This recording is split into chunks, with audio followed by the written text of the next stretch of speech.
Stevie Kennerband has one lung. He can't walk. He speaks about 3 words per breath. And for 7 seasons, almost nobody dared mess with him. This is why. The first thing you notice about Stevie is the wheelchair. That's what everyone notices. So what can you do? I mean, what do you want to do? I know. A joke. And for most characters in a show like this, a wheelchair would mean one thing: target. But Malcolm in the Middle is not most shows, and Stevie Kennerband is not most characters. From the very first episode, the rules are clear. You do not touch Stevie. Even Reese, who beats up pretty much everyone, understands this perfectly. House. Ah! The entire school operates around an unspoken agreement. Stevie is off limits. Well, except Huckabee. I thought at least your ears were functional, Kennerband. I know. There's a moment early in the series that tells you everything about who Stevie really is. Malcolm comes over for a sleepover. I'm just excited. Never had one. Stevie's parents have the whole evening planned. Well, we'll leave you alone. Puzzles, pizza bread, lights out at 8. This is so cool. I heard screaming.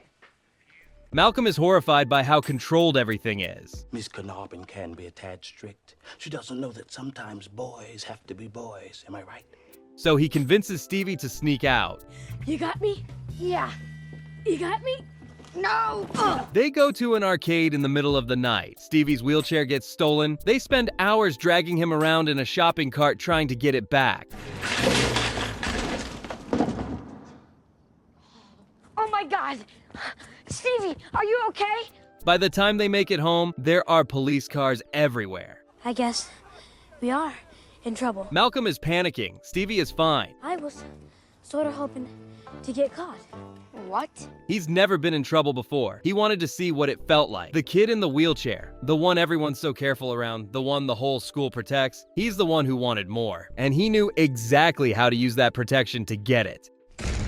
Dave Spath is one of the school's top bullies. He has a system. You either beg for mercy, lick his shoes, or take a beating. I told you to walk on the grass. There's another guy who doesn't let me walk on the grass. Everyone plays along. And then one day, Spath accidentally taps Stevie. Just a light brush of the fist. Dude, you're a cripple.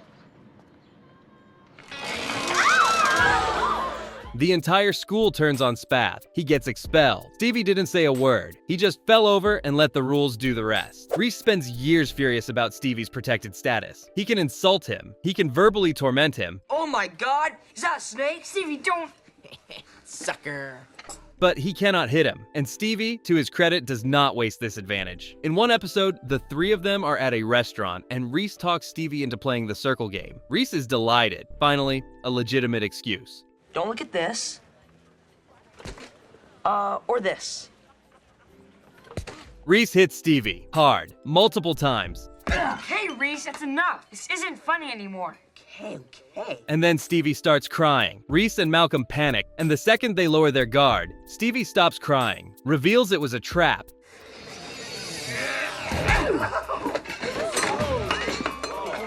At one point, the dads are playing cards downstairs, the kids are stuck together upstairs, and there are some cute girls there. So Stevie invents a terminal brain condition. He leads a completely normal life.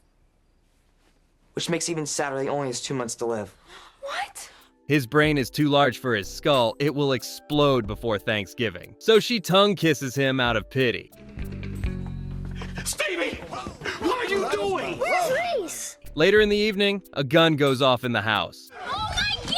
His head exploded! Babe, are you okay? Stevie had nothing to do with the gun, but he milked every second of it. Stevie also knows exactly how to handle Malcolm. And Malcolm, for all his genius, almost never sees it coming. In one episode, Stevie wants Malcolm to be his partner in a wheelchair basketball league. I'm not in a wheelchair. It's creepy. It's taking a spot from somebody who's really handicapped. He makes a whole argument about it. Stevie waits. Then he slowly, methodically lists every single time he was there for Malcolm. Please don't do this to me. 7th grade.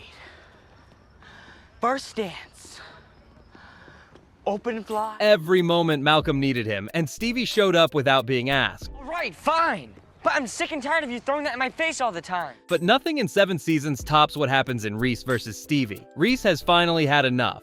This Friday after school, we're gonna go somewhere private, and I'm gonna beat you so bad your wheelchair is gonna need a wheelchair. He gives him days to think about it, picture it, dream about it. And then, to make it fair, he sits with his legs in a bucket of ice water for an hour until he can't feel anything below the waist. When Stevie gets here, I'm gonna flop over to him like a fish, yank him out of his chair, and smash his face in, gimp to gimp. Nobody can say this wasn't fair. Stevie shows up in a stolen robotic exoskeleton from the Norvet Biomedical Institute. You're mine. He had left his medical research program mid-session to steal it. Good news, Stevie! I forgive you! Reese ends up with a serious concussion. Stevie gets expelled from the medical program. In season 7, Stevie is hospitalized for over a month. Malcolm can't bring himself to visit. We drove right past the hospital, but the stupid driver wouldn't let me out. When did people stop caring? He tries multiple times. I was gonna come visit yesterday morning, but I had this giant hole in my lunch bag and everything just spilled out. But the sandwich was fine. Wrong bus, wrong timing, visiting hours over, gift shop too complicated. Weeks pass. When he finally walks in, he doesn't let Stevie speak. Stevie Carnarvon, what a surprise. Well, if you think I came down here to feel sorry for you, you've got another thing coming. He launches into a speech. Stevie is just doing this for attention. He's making Malcolm feel bad. He's the real victim here. And I'm not gonna feel sorry for you now. Glad you didn't die. See you when you get out. Stevie says nothing. I told you he'd come. He had been waiting. He always knew Malcolm would show up. He just didn't make it easy. By the time the series ends, every other Krellboyne is gone. Lloyd disappeared after season 4. Dabney, Kevin, Cynthia, all gone. Malcolm is graduating with no friends, no one in his corner, except Stevie. 1 lung, no legs, 3 words per breath, and he's the last one standing. We're geniuses. There's obviously a lot more to Stevie, so stick around for a future video on just that, and if you want to see what it looks like when someone doesn't have Stevie's patience, check out my Reese video next.